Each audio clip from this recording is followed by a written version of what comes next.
Hola, ¿qué tal? Soy Juan Altés, soy profesor de Derecho al Trabajo y de la Seguridad Social en la Universidad de Valencia, y el objeto de este vídeo es daros una panorámica sobre las medidas de regulación de empleo que se han adoptado como consecuencia del COVID-19 para que las empresas que se han visto de alguna manera afectadas por toda esta situación, bueno, pues puedan pasar de la mejor manera esta crisis. Como sabéis, de la declaración del estado de alarma, las medidas de contención, el distanciamiento social han tenido un importante efecto sobre las empresas, que incluso se han visto obligadas en algunos casos a paralizar su actividad, o que en cualquier caso han pasado a tenerla muy reducida. Por ello es necesario que realicen ajustes sobre la plantilla, cerrando temporalmente o reduciendo el número de personas que trabajan para afrontar de la mejor manera esa menor actividad que tienen.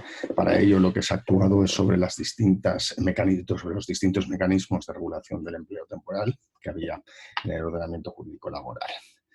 Sí, probablemente si ponemos una diapositiva lo veréis mejor este esquema.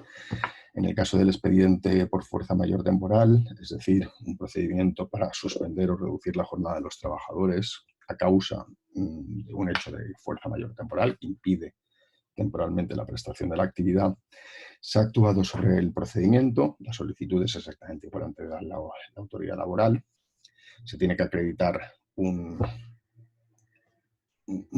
hecho de fuerza mayor, y lo que se hace es se objetiviza la acreditación de la causa. El propio Real Decreto 8/2020 nos establece cuáles son los factores que generan la fuerza mayor, y están tanto aquellos que están directamente relacionados con la crisis sanitaria, por ejemplo, el contagio masivo de la plantilla, o el cierre para aislar determinados centros de trabajos decretado por las autoridades gubernativas, el hecho de que la actividad de la empresa esté directamente afectada por la declaración del estado de alarma, pero también aquellos que se derivan de esas medidas de contención, la cancelación de actividades, la falta de suministros debido a la prohibición de circulación de las personas, etcétera, etcétera.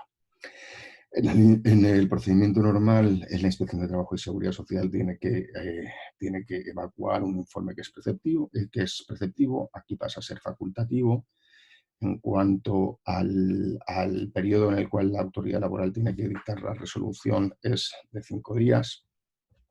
A priori, la autoridad laboral lo único que va a hacer es acreditar la existencia de la causa, nada más, no valora la decisión del empresario. En el caso ahora es exactamente lo mismo, aunque sí que es cierto que hay un cierto elemento de proporción personal. Es decir, no solamente se va a valorar si existe o no existe la causa, sino probablemente si la medida es adecuada al número de trabajadores afectados. Por tanto, una empresa que puede mantener cierta actividad no podría hacer un expediente de suspensión de toda la plantilla. Los efectos en ambos casos son desde el hecho causante, es decir, se retrotrae en el momento en que se reconoce la existencia de la causa, se suspenden los contratos, se retrotrae la suspensión de los mismos al momento en que aconteció el hecho causante. En relación con estos trabajadores, se establecen unas medidas para proteger la situación de desempleo. Estos trabajadores pasan a estar en situación legal de desempleo, y a diferencia de lo que ocurre con un expediente normal, no se le van a exigir requisitos de cotización previa a los 360 días en los últimos 6 años. Eso no se va a exigir. El tiempo que se percibe la prestación, además, no consume posteriores situaciones de desempleo, a diferencia también de lo que ocurre en las situaciones ordinarias. Y el empresario mantiene la obligación de cotizar en los supuestos ordinarios, pero en estos casos queda exonerado de cotizar. Antes, esta exoneración solo ocurría respecto de la fuerza mayor por hechos catastróficos. En el caso del expediente por causas objetivas, no hay una decisión de la autoridad laboral, no hay una aprobación de la autoridad laboral. En este caso se inicia por comunicación a la autoridad laboral, eso no cambia. Hay que hacer un periodo de consultas con los representantes de los trabajadores con vistas a alcanzar un acuerdo, y la duración de este periodo de consultas se reduce, pasa de ser de 15 días a 7 días.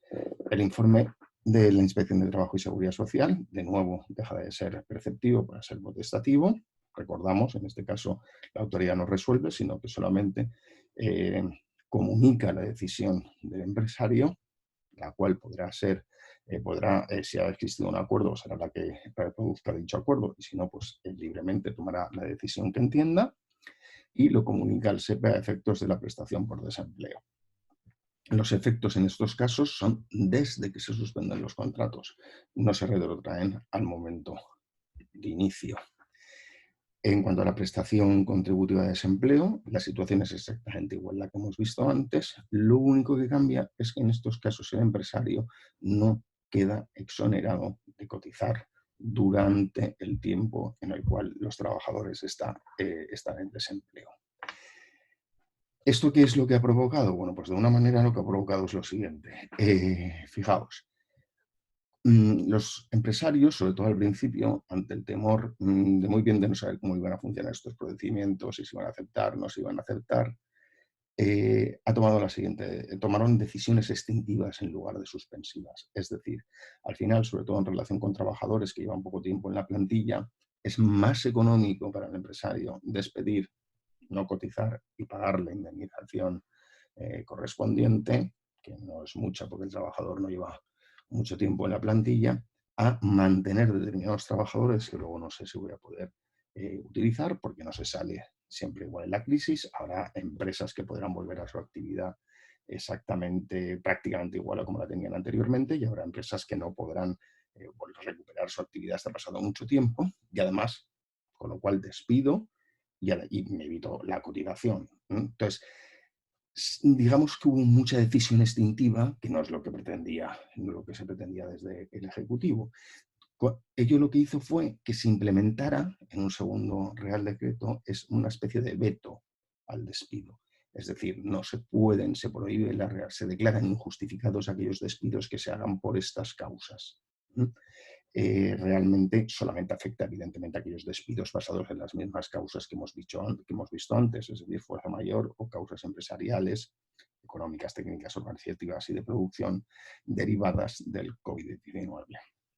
Además, existen otras dos medidas relativas a la estabilidad en el empleo, intentar mantener y que no se destruyan empleos por efecto de esta crisis, que son el compromiso que adquiere el empresario de mantener el empleo durante los 6 meses siguientes a que se levanten los expedientes de regulación de empleo. Esto es una medida que gira en exclusiva sobre los supuestos de fuerza mayor en los cuales queda exonerados de las cuotas. Por lo tanto, seguramente, en el caso de que se incumpla esta garantía de estabilidad, deberán devolverse las cuotas. Y además, un mantenimiento de los contratos temporales, es decir, aquellos contratos temporales que se ven afectados, aquellos contratos temporales que se ven afectados por el expediente, se interrumpe el cómputo. Un contrato temporal en situaciones normales afectado por un expediente de regulación de empleo, su duración sigue corriendo, de manera que si se extingue durante el tiempo que está suspendido, bueno, pues se extingue y no pasa nada. En estos momentos lo que cambia es que el inicio del expediente de regulación de empleo implica la interrupción del cómputo del contrato. Este se reanuda una vez se acaban las medidas que llevan al expediente de regulación de empleo y se recupera la actividad. Bueno, esto sería, ya digo, a grosso modo, y una panorámica muy, muy general y muy concisa sobre cómo se ha intentado atajar esta situación, intentando de la manera mejor, a su entender, evitar destrucción de empleo y facilitar a las empresas acudir a este tipo de medidas. Bueno, pues nada, con esto ya simplemente me despido. Espero que, bueno, pues que sirva para algo este vídeo. Muchas gracias por su atención.